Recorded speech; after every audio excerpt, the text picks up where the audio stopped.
नमस्कार, मैं आपके साथ विभा उपाध्याय। भारत और फ्रांस के बीच आज 26 राफेल मरीन लड़ाकू विमानों की खरीद को लेकर लगभग 63,000 करोड़ रुपए की डील पर हस्ताक्षर हुए। जानकारी ये भी कि ये सरकारी समझौते दोनों देशों के रक्षा मंत्रियों के द्वारा वर्चुअली साइन किए गए हैं।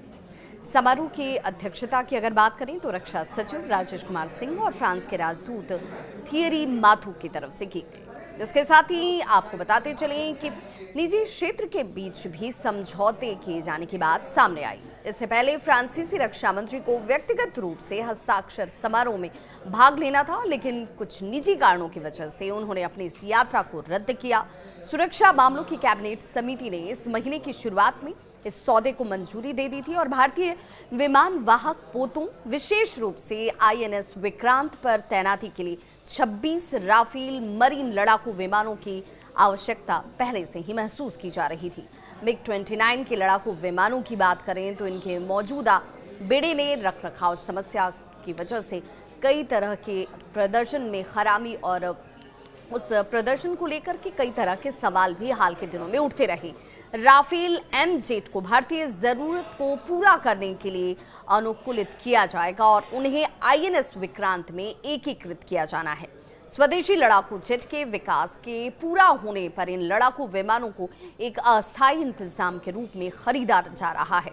भारत ने इस महीने की शुरुआत में 9 अप्रैल को प्रधानमंत्री नरेंद्र मोदी की अध्यक्षता में सुरक्षा मामलों की कैबिनेट समिति की बैठक के दौरान 26 राफेल समुद्री लड़ाकू विमानों के लिए अपने अब तक के सबसे बड़े रक्षा सौदे को मंजूरी दी थी।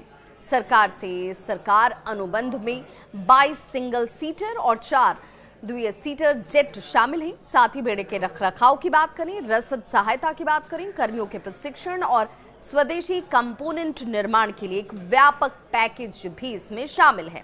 राफेल एमजेट आईएनएस विक्रांत से संचालित होंगे और मौजूदा MiG-29 के बेड़े की मदद करेंगे। भारतीय वायुसेना पहले से ही 2016 में हस्ताक्षरित एक अलग सौदे के तहत हासिल किए गए 36 राफेल विमानों का बेड़ा संचालित करती है। ये विमान अंबाला और हासीमारा में स्थित हैं। नए सौदे की बात करें तो इस नए सौदे से भारत में राफेल जेट की कुल संख्या जो है वो तकरीबन 62 हो जाएगी, जिसमें देश के 4.5 पीढ़ी के लड़ाकू विमानों के बेड़े में इसे एक अहम बढ़ोतरी के तौर पर देखा जा रहा है।